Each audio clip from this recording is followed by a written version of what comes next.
गाड़ी ली थी एमपी से, उज्जैन से मैं गाड़ी लेके आया था, दिल्ली से ट्रैवल करके गया था। 20,000 रुपये खर्चा करके गया अपनी गाड़ी से, तब जाके मैं गाड़ी लाया। भाई कितने हैं ब्रो? ऑन टॉप कुत्ते कौन? कुत्ते में तो एसी की देखो नॉइस आ रही होगी, देख लो। तू ही साडे वाले कौड़ा कौड़ा झाकदी नहीं, बाकी करते सलामा मेरी तेरे शहर दे। थार रॉक्स अगर लेने का प्लान कर रहे हो तो भाई मेरी इस वीडियो को बिल्कुल मिस मत कर देना। Hello guys, welcome back to AB7000 blog. मैं हूं वरुण बैसला और Thar rocks owner, real owner और रियल लवर। तो भाई आज हमारी गाड़ी को हो चुका है पूरा 1 साल। आज हम बात करेंगे कि हमारी गाड़ी में हमें क्या क्या सारी चीज़ें मिली हैं और कैसे हम इस गाड़ी से सेटिस्फाई हुए हैं या डिससेटिस्फाई हुए हैं, क्या प्रॉन्स रहे हैं, क्या कॉन्स रहे हैं। आज सारी चीज़ आपको पूरे 1 साल का मैं रिव्यू पूरा इसका करके बताऊंगा, पूरा एक्सपीरियंस बताऊंगा कि आपको लेनी चाहिए गाड़ी, नहीं लेनी चाहिए, सारी चीज़ें आज हम इस वाले ब्लॉग में कमेंट आपको करके बताना कि कौन कौन आप थार रॉक्स लेने का प्लान कर रहे हो और किस किस के पास है और क्या रिव्यू किसी का रहा है। तो गाड़ी हमारी भाई रहने वाली है Thar rocks top model AX7L। हमारी ये गाड़ी है 4x2 मैनुअल ट्रांसमिशन के साथ में हमने भाई गाड़ी यहाँ पे ली थी। और गाड़ी की अगर लुक की बात करें तो भाई गाड़ी की लुक विदाउट मॉडिफिकेशन और विद मॉडिफिकेशन दोनों ही अलग अलग जगह पे स्टैंड करती है। दोनों मॉडिफिकेशन हो चाहे विदाउट मॉडिफिकेशन हो, गाड़ी की लुक शानदार है। जिस जिसके पास में है वो कमेंट करके बताओ थार रॉक्स किस किस के पास में है। अब बात करते हैं भाई सबसे ज़रूरी कि 5 डोर जो थार रॉक्स है वो ओल्ड 3 थार जो थी उसके साथ में अगर प्रैक्टिकली हम बात करें तो ये क्या फिट बैठती है कि नहीं बैठती है। अगर हम बात करें कि 3 डोर में जैसे फैमिली वगैरह कोई पीछे बैठती थी या आगे साथ वाले भी बैठते थे, तो मेरा खुद का एक्सपीरियंस है कि थार जो 3 डोर थी उसमें साथ में बैठे वाला बंदा फ़ोन भी यूज़ नहीं कर सकता, एज़ पर माई एक्सपीरियंस, ठीक है। और 5 डोर का अगर हम बात करें, हमारी गाड़ी 5 सीटर यहाँ पे 5 डोर के साथ में है भाई, तो यहाँ पे अच्छा खासा स्पेस पीछे मिल जाता है। गाड़ी में पूरा अच्छा खासा स्पेस आपको दिख रहा होगा कि फैमिली के साथ में भी आपको कंफर्ट रहेगा। और अगर आपको 3 डोर के तरह 2 या 1 लोग या 2 लोग भी कोई चलाना चाहे तो गाड़ी आपको पूरा कंफर्ट यहाँ पे देती है। तो ये फ़र्क है भाई थार रॉक्स 3 डोर में और थार रॉक्स 5 डोर में।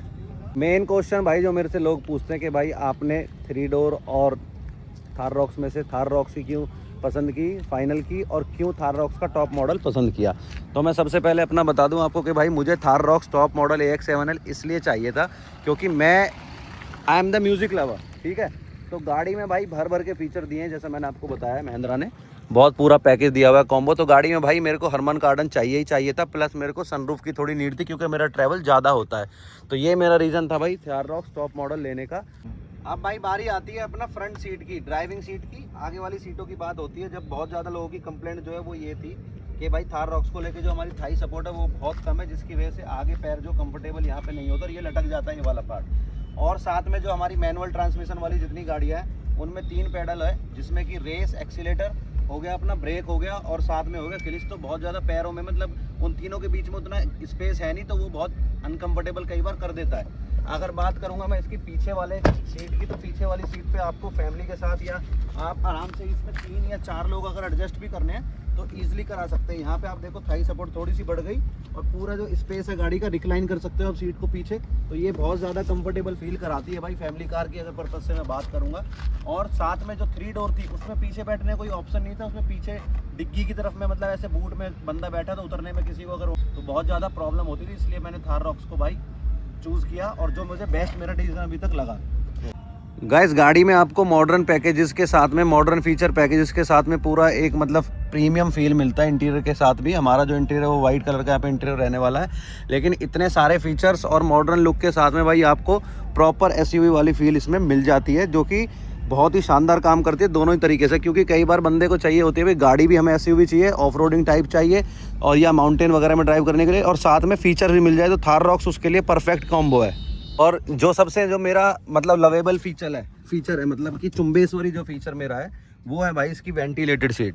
तो मुझे वेंटिलेटेड सीट चाहिए थी, ये सबसे बड़ा रीज़न और था कि मुझे टॉप मॉडल थार रॉक्स ही चाहिए। नहीं तो मैं थार रॉक्स का AX5 भी ले लेता, AX5L ले लेता, या मैं उसका MX5L ले लेता, थोड़े पैसे भी बच जाते। तो मैंने इसलिए भाई चूज़ करी अपनी थार रॉक्स टॉप मॉडल। और सबसे मेन सवाल जो लोगों का होता है भाई सिटी ड्राइव के अंदर पार्किंग में इनकन्वीनियंस जो होता है उसकी अगर हम बात करेंगे तो साइज़ गाड़ी का काफ़ी बल्कि हमारा यहाँ पे है, बिना मॉडिफिकेशन के बल्कि होती है थार रॉक्स, और थार 3 डोर भी। तो पार्किंग का बहुत ज़्यादा क्वेश्चन करते हैं लोग कि भाई के पार्किंग जो है सिटी में पार्किंग की उतनी प्रॉब्लम जो बढ़ती जा रही है डे बाई डे, उसमें क्या इनकन्वीनियंस है या नहीं है। हाँ भाई कई बार जैसे दिल्ली जैसी सिटीज़ में या गुड़गांव में भी कई बार आपको पार्किंग के लिए थोड़ा सा जूझना पड़ता है, क्योंकि गाड़ी थोड़ी हमारी ओवर साइज हो जाती है थार रॉक्स जो है मॉडिफिकेशन के बाद स्पेशली। तो भाई गाड़ी को पार्क करने में थोड़ी सी प्रॉब्लम आती है, बट उतनी नहीं आती जितनी फॉर्च्यूनर वगैरह को अगर आप पार्क करने के लिए सोचोगे तो उससे थोड़ा सा आपको ईजी होती है, और ईजी टू पार्क आपको 75-80% आपको मिल जाता है। माइलेज सबसे ज़रूरी पार्ट भाई। अब बात करते हैं माइलेज की। बहुत लोग बोलते हैं कि भाई माइलेज थार रॉक्स कम देती है, बहुत बोलते हैं कि भाई मेरी गाड़ी अच्छा देती है। तो अभी मैं आपको दिखा रहा हूँ, मेरी ये मॉडिफिकेशन वाली गाड़ी है, 22 इंची अलॉय व्हील के टायर में मेरी गाड़ी है भाई। और अभी जो करंट माइलेज मेरी गाड़ी दिखा रही है वो 9.8 की दिखा रही है आफ्टर रीसेट, वरना मैं आपको बताऊँ 262 की रेंज दिखा रही है। तो ये अप्रॉक्सीमेटली मेरी गाड़ी, अगर मैं सिटी ड्राइव ज़्यादा करता हूँ, जब दिल्ली में होता हूँ, तो सिटी ड्राइव में मेरी गाड़ी देती है 11 साढ़े 11 की एवरेज ईजिली देती है, क्योंकि मैं गाड़ी बहुत स्लो भी चलाता हूँ, बहुत हाड़ा उड़ी करके भगाना वो सब चीज़ मेरे को पसंद नहीं है और होना भी नहीं चाहिए।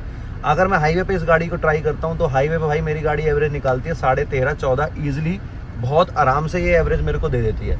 तो गाड़ी चलाने के ऊपर डिपेंड करता है कि एवरेज आपको गाड़ी से निकालनी है, ना कि गाड़ी आपको देगी। ये डिपेंड ऑन टोटली आपके चलाने का जो तरीका है, वे टू ड्राइव, उस पर ही डिपेंड करता है कि आपको एवरेज कैसे देगी गाड़ी। तो मेरी गाड़ी भाई ये एवरेज देती है, और जो कि मेरे हिसाब से कि बड़ा अगर बाज आपने पाला है, हाथी पाला है, तो भाई फिर इन सब छोटी छोटी चीज़ों से मुझे फ़र्क नहीं पड़ता। अब बात आती है भाई ग्लिचेस की। फीचर जितने गाड़ी में इलेक्ट्रॉनिक फीचर जो दिए हैं उनकी मैं आपको अपना एक्सपीरियंस बताऊंगा कि हमारे साथ में क्या क्या एक्सपीरियंस 1 साल के अंदर में रहा है। तो भाई गाड़ी में आपको पता है, ऑलमोस्ट सारे व्लॉग आपने देखे, मेरे पीछे वाले सारे फीचर्स से आप रूबरू अच्छे तरीके से हो चुके हैं। तो मेरे को जिस फीचर में आज तक जो प्रॉब्लम हुई है 1 साल में, वो बताता हूँ। जो मेरा मिड है और जो मेरा इंफोटेनमेंट सिस्टम है, ये 1 साल में मेरी गाड़ी का सिर्फ एक ही बार, वो भी सिर्फ मुझे लगता है 30 से 40 सेकंड के लिए बंद हुआ था। वो भी तब बंद हुआ था जब मैंने इसको इग्निशन ऑन किया था, और वो ऑन हो गया था 4x4 में भी, और इसमें भी सेम मेरा ये था। बाकी जो फीचर्स है गाड़ी के भाई, म्यूजिक सिस्टम में आज तक मेरी गाड़ी में कोई दिक्कत नहीं हुई है। सिंगल जिसे बोलते हैं वो दिक्कत नहीं हुई है, कोई भी किसी तरह की भी। और गाड़ी का जो भाई अपना वेंटिलेटेड वाला फीचर है वो मैंने आपको बता दिया, ज़बरदस्त काम करता है। EPB वाला जो हमारा जो 4x4 में हुआ था, वो मेरे साथ एक बार जो इशू हुआ है, EPB मेरी गाड़ी का लॉक हो गया था, 1 साल में एक ही बार हुआ, वो भी पानी जाने की वजह से, कोई उसमें कुछ नहीं था। AC की बात करूँ, AC भी एक तरह से फीचर ही है भाई गाड़ी का। आप देखो AC इतना शानदार है गाड़ी का, महिंद्रा ने इतना शानदार काम किया है AC पे। पहले महिंद्रा गाड़ी में इतना होता नहीं था, इतना मतलब मैक्स पे अगर मैं कर दूंगा तो आप साथ में बैठे वाले की आवाज़ भी नहीं सुन सकते। आपको AC की देखो नॉइस आ रही होगी, देख लो, आप इसकी आवाज़ भी नहीं सुन सकते। और जो इसका आउटसाइड वाली भाई, ये इसमें बहुत दिक्कत थी पहले, ठीक है। तो ये जो था हमारा एक सॉफ्टवेयर था, महिंद्रा ने वो अपडेट किया, हमारा 1 घंटा उसमें लगा, 1 सवा घंटा। उसके बाद से ये वाला ग्लिच भी इसका कंप्लीट हो चुका है, कोई दिक्कत नहीं है। हाँ, जब हम गाड़ी अपना मतलब ज़्यादा छेड़छाड़ करोगे आप इलेक्ट्रॉनिक चीज़ों के साथ में, तो भाई डेफिनेटली आपको प्रॉब्लम आएंगी ही आएंगी। बाकी गाड़ी जब रोड पे चलती है भाई, सेफ्टी वगैरह इसकी 1 नंबर है। इसके जो ब्रेकिंग सिस्टम है वो इतनी ज़बरदस्त है भाई, मतलब अगर आप 120-130 पे भी गाड़ी चला रहे हो और या 140 पे भी, तो मतलब चारों डिस है, एकदम से गाड़ी जो है अपना रुक जाती है। गाड़ी आपको बिल्कुल मतलब ऐसा अनकंफर्टेबल फील नहीं कराएगी, लेकिन फिर भी हाईवे स्पीड जो है वो आपको 100 से 110 ही रखनी चाहिए। ये रिकमेंडेबल स्पीड है, मेरी तरफ से रिक्वेस्ट है कि इससे ज़्यादा गाड़ी आप ना भगाएं। थोड़ी सी ओवरसाइज टायर डालने की वजह से जो हमारी विंड्स हैं, ये अपना इसमें से कई बार थोड़ी सी बाहर की आउटसाइड नॉइस किसी गाड़ी में आ जाती है, हमारी में उतनी मैंने कभी फील नहीं किया। तो भाई अब बात करते हैं कि गाड़ी माउंटेन ड्राइव में और ऑफ रोडिंग में कौन सा वेरिएंट बेस्ट है इसका, कौन सा ट्रांसमिशन, और कौन सा वेरिएंट जो है अपना सिटी ड्राइव के लिए बेस्ट है। हमारी गाड़ी ये 4x2 है, एक हमारी 4x4 है। तो अगर आपकी सिटी ड्राइव या नॉर्मल आप हिल स्टेशन पे जाते हैं तो 4x2 आप लीजिएगा, आपको अननेसेसरी पैसा खर्च करने की जरूरत नहीं है। जो ऑफ रोडिंग वाले लवर्स जो हैं वो, या जो बहुत ज़्यादा उबड़ खाबड़ में गाड़ी जानबूझ के चढ़ा देते हैं कहीं खड्डे वगैरह में, तो उनके लिए 4x4 पे ही आप लोग जाना, नहीं तो आपको प्रॉब्लम हो सकती है। और मैंने ये वाली गाड़ी क्यों ली है, मैंने सिर्फ ये वाली गाड़ी इसलिए ली है क्योंकि भाई मेरे को 3 डोर बिल्कुल पसंद नहीं थी। मैं अपने एक दोस्त के साथ में बैठा और मैं लिटरली मतलब फ़ोन जो है ना साथ वाली सीट पे बैठ के चला नहीं पा रहा था। उस दिन मैंने डिसीजन लिया, मेरे को बहुत लोगों ने पुश किया कि स्कॉर्पियो एन ले ले भाई, या थार 3 डोर ले ले। तो स्कॉर्पियो क्लासिक मेरे पास है S11, तो मेरे को भाई बिल्कुल नहीं मिलती स्कॉर्पियो, मेरे को पसंद भी नहीं है।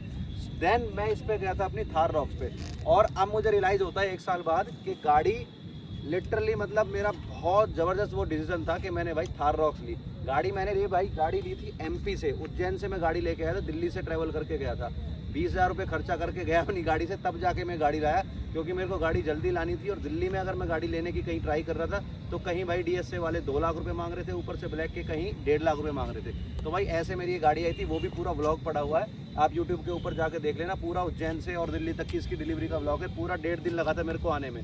तो भाई अब मैं डिसाइड करता हूँ कि मैं जब भी थार रॉक्स अपडेट होके आएगी, अभी से खुद से मैंने अभी डिसाइड कर लिया, थार रॉक्स जब दोबारा अपडेट होके आएगी तो डेफिनेटली मैं अपना ओपिनियन दे रहा हूँ, अपनी सजेशन खुद के लिए दे रहा हूँ। और ये सब जो थार रॉक्स लवर जितने भी हैं वो भाई कमेंट करके बता देना कि मेरा डिसीजन गलत होगा। तो मैं दोबारा थार रॉक्स के साथ जाऊँगा, चाहे मैं फॉर्चूनर, मेरे पास है फॉर्चूनर लूँ दोबारा, या कोई और बड़ी गाड़ी लूँ या छोटी लूँ, वो मैटर नहीं करेगा, पर थार मेरे पास होगी, ये ज़िंदगी भर रहेगी। टॉप मॉडल है और टॉप मॉडल ही अगली उसमें वारंटी में आएगी। तो भाई ये था हमारा 1 साल का ऑनरशिप रिव्यू, जो कि जेन्युइन मैंने आपको बताया है। किस किस की थार रॉक्स में जो जो ग्लिचेस आए हैं वो मुझे बता देना, मैं उनका सॉल्यूशन बता दूंगा कि कैसे आप इसे सर्विस सेंटर से जाके करा सकते हैं बिना किसी पैसे के, फ्री ऑफ कॉस्ट, अगर आपकी गाड़ी अंडर वारंटी है। मैं 3 बार भाई सर्विस सेंटर गया हूँ, मेरी गाड़ी चल चुकी है 30,000 किलोमीटर। एक 2000 वाली सर्विस थी मेरी, उसमें भाई मेरे को कोई चार्ज मैंने नहीं दिया। एक फिर 10,000 वाली मेरी सर्विस थी, मेंटेनेंस को लेके बहुत सवाल उठते थार के ऊपर, स्पेशली महिंद्रा के ऊपर। तो मेरी भाई 10,000 वाली पे लेबर चार्ज फ्री था, उसमें मेरे जो गए थे 4500 रुपये गए थे। 20,000 वाली पे भी मेरे लगभग 5100-5200 रुपये गए थे, उसमें कोई एक्स्ट्रा मेंटेनेंस नहीं था। इतना तो भाई स्विफ्ट वगैरह का आ जाता है। 30,000 वाली पे मेरे जो गाड़ी के भाई कॉस्ट आई थी सर्विस में, वो मेरी कॉस्ट आई थी भाई 9500, जो कि इतनी बड़ी गाड़ी और इतने हवाई जहाज के हिसाब से भाई बिल्कुल बेस्ट है। हवाई जहाज ही बोलते हैं लोग इसे। बाकी आप भाई कमेंट करो आपके पास कौन कौन सी गाड़ी है। मेरा जो एक्सपीरियंस है वो सर्विस सेंटर का 3 जगह मैंने अलग अलग कराई है, लखनऊ, दिल्ली, गुड़गांव वाला जो एक्सपीरियंस था बहुत ही भद्दा एक्सपीरियंस था भाई। बाकी गोमती ऑटो लखनऊ में भी इसकी रिसेंट सर्विस हुई है, बहुत ज़बरदस्त मेरे को एक्सपीरियंस रहा है। और दिल्ली वाले का भी। साथ में बच्चे खड़े हैं, दिखा दो भाई, पूरे थार रॉक्स लवर हैं। हाँ भाई क्या करते हैं, इधर आ जाओ, आ जाओ आ जाओ आ जाओ। अरे बोलो, क्या गाड़ी अच्छी लग रही थी? हाँ गाड़ी अच्छी लग रही थी। पहले देखी है? नहीं पहले नहीं देखी। कभी नहीं देखी? लखनऊ में है ऐसी गाड़ी? नहीं है।